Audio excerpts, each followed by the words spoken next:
and welcome to IBM's Comedy Jam. This is a huge turnout. This is great. My name's Mike, and I'll be your host of this afternoon. I was actually going to be in the presentation tonight, but they insisted that I'd be much better and much more qualified as a host tonight. Isn't that nice? Isn't that nice of them? Yeah. So anyway, just a little bit of housekeeping. We have plenty of cake, ice cream, coffee, fruit to throw over there, so make sure you check out that table. We don't want to run that out. And thank you for the cafeteria staff for providing all that for us. Though next year we got to get some tomatoes in there to throw at these guys. Also, emergency exits are in the back and the front of the room in case you need to get out of here in a hurry. Hopefully you're not here to see some hilarious jokes, because if you are, you're in the wrong place. But if not, just get back to work. So without further ado, there's more to do. It's Miguel Perez.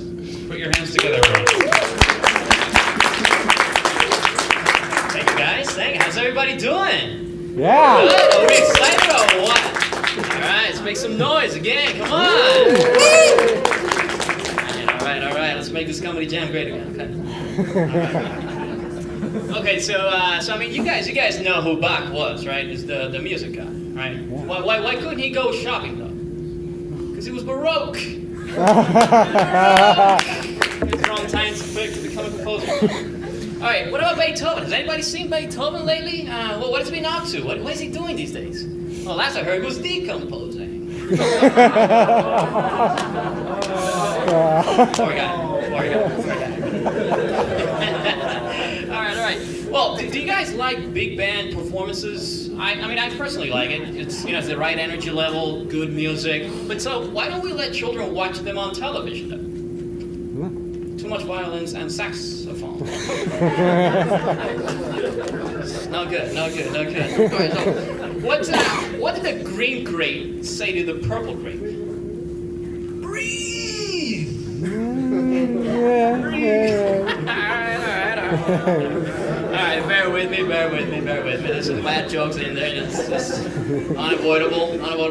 So two muffins inside an oven. One says to the other, "Man, it's hot in here." So the other muffin screams, "Ah! A talking muffin!" Right. So what do you call a cow with two legs? Lean beef. What do you call a cow with no legs? Ground beef. Alright, so back in college we used to have this tradition where on drop day, the day where you drop classes, we would drop a huge piano from an 8-story building and watch it shatter into 1,000 different pieces. So it got me thinking, well, what do you get when you throw a piano down a mine shaft? A flat minor.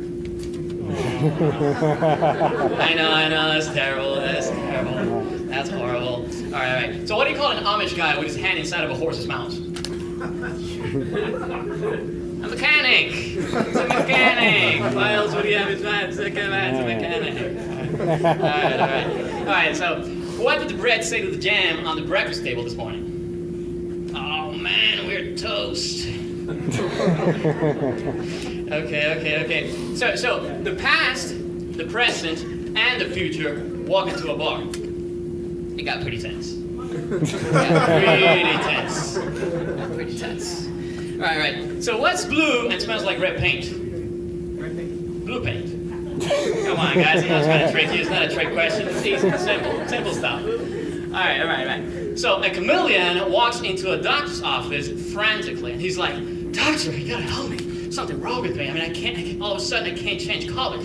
So the doctor looks at him and says, "Well, son, I'm sorry, but you have erectile dysfunction." All right,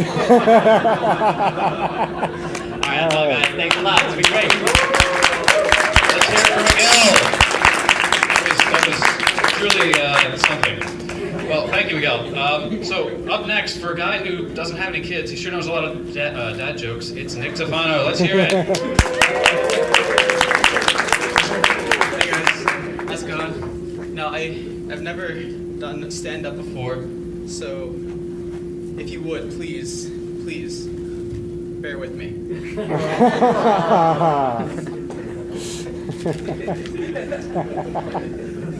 Alright, what's the difference between an alligator and a crocodile? Most people can't tell the difference, but I have a trick to tell you what the difference is, so now next time someone asks you, you'll know what to do. You have to really pay attention to whether the animal sees you later or in a while.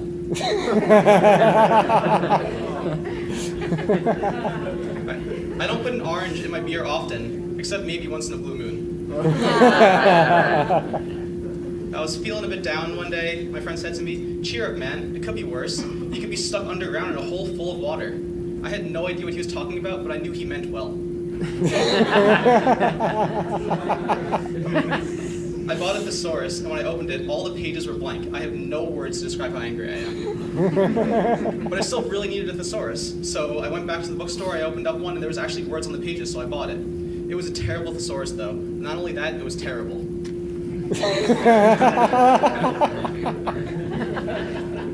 So, my dad has the best way to end an argument. It always works. Here's an example. Me. There's no way you're winning this argument, Dad. Global warming is definitely real. This says otherwise. And he hands me a business card out of his wallet that has the word otherwise on it. It works every time. I don't know how he does it. So a man is washing his car with the son. The son asks, "Dad, can't you just use a sponge?"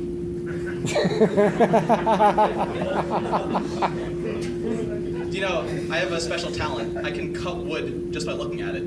It's true. I saw it with my own eyes. Right. Why are assembly programmers always wet? Because they work below sea level. I thought you guys would like that one, you know me. That was good. That's good. Why is the nose in the middle of your face? Because it's the center.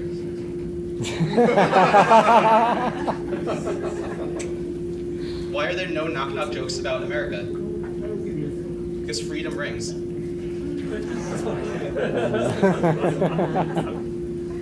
Alright, so I had my dad showing me pictures of him when he was younger. He's like, "Look, see, this is me when I was playing basketball. Here's me." I was like, "But Dad, every picture of you is a picture when you were younger." It's not possible otherwise. So, I order a club sandwich all the time at restaurants. I love club sandwiches. But I don't know how I keep on getting away with it. I'm not even a member. Alright, I saw my dad standing on a scale in the bathroom, sucking his stomach in. I said, "That's not going to help. What are you doing?" He's like, "It's the only way you can see the scale."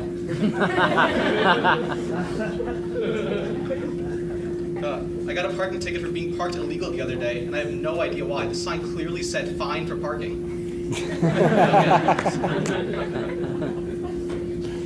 Apparently, I snore so loudly that it scares everyone else in the car I'm driving.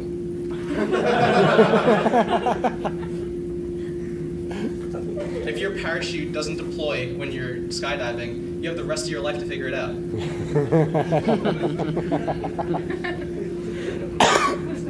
I just made up a new word. Plagiarism.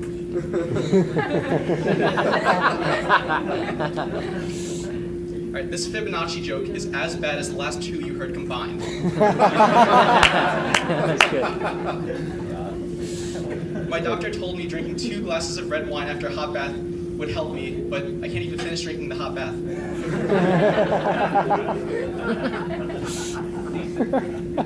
You can't run through a campground, you can only ran, because it's past tense.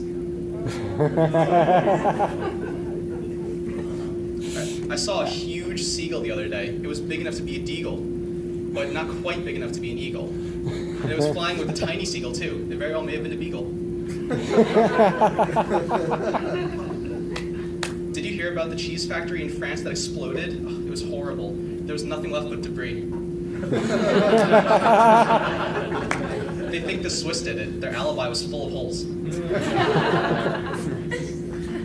So I was in a store the other day doing some Black Friday shopping, and I was finding some pretty good deals. But the best deal I saw was a nice TV with a sign on it. It said $5, volume stuck on full. And I thought, I can't turn that down.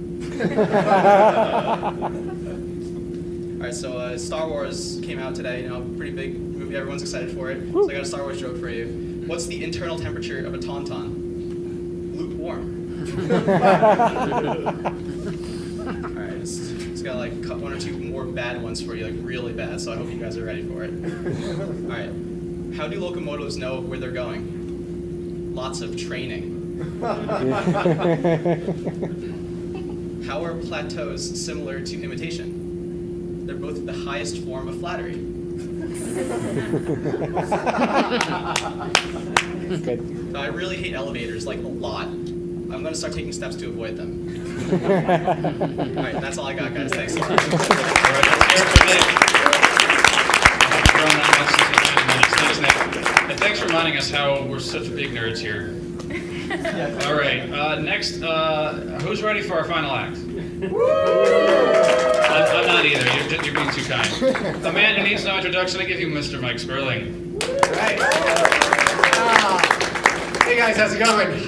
Man, I was a little hungry again this year, so I decided to use a little bit of an operating system. But I really don't recommend it. It's mostly kernel. Yeah, that's a corny joke.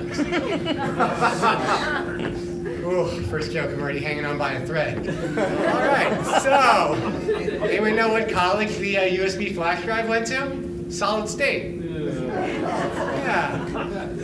All right, so you know why it's so easy to lift a photon? It's really light. Yeah. You try to lift a neutrino, but it doesn't matter. Yeah. So, a yardstick walks into a doctor's office. Doctor looks and is like, "Oh, yardstick, you're looking kind of not so good. You know, if you want, I can talk to our nutritionist. He can, add a few inches or something. I mean, she's amazing." Yardstick thinks about it. It's like, "Oh, a few inches, eh? Nah, I don't really want to meet her." So, thank you. Yeah. We've got. Anyone know about our OpenCAPI interfaces? Yeah, OpenCAPI? No. Great. Yeah. These are great interfaces. Our P-series processors. They're amazing, guys. These interfaces are awesome. You can do almost anything with them. I even tried to pay my mortgage with OpenCAPI because I owe. Yeah. You know why you don't date an I/O designer, by the way? They're always sending mixed signals. All right. So, anyone know why they use leather for the insulator in a transistor gate? Because it's a thick oxide. Yeah. Sorry, that joke's a little old, but if I told you one that's more current, I would run into electromigration problems. Hey, so speaking of transistors, there's a new semiconductor movie out, or at least it's not that good. The plot was full of holes. Yeah. Well, the set too. The set was just a mess on this movie. I mean, some of the transistors were doping. You don't believe me? I have a source on the inside. The team's really gone down the drain. All right. So, IBM in the news recently. IBM's got this new IBM quantum computer, IBM Q. Awesome. Yeah, right? Give it up. IBM Q. Yeah. Our customers don't know about it. Also, they do know about it. I just haven't measured it. So, IBM also in the news. Power 9. We put out our Power 9. Give it up. Power 9. Yeah, it's awesome. It's really good. It's actually doing really well in the marketplace, replacing a lot of Intel boxes. Really gives new meaning to the word x86. Yeah. And on that, give it up. Thanks, everybody. Let's hear it for Mike Sperling, and thank you for putting this together, Mike. All right, clearly these guys should stick with their day jobs, so should you. So back to work, everyone. Seriously, though, thanks for coming. We still have a lot of food and snacks left, so hang out and enjoy if you like. Thanks for coming, everyone.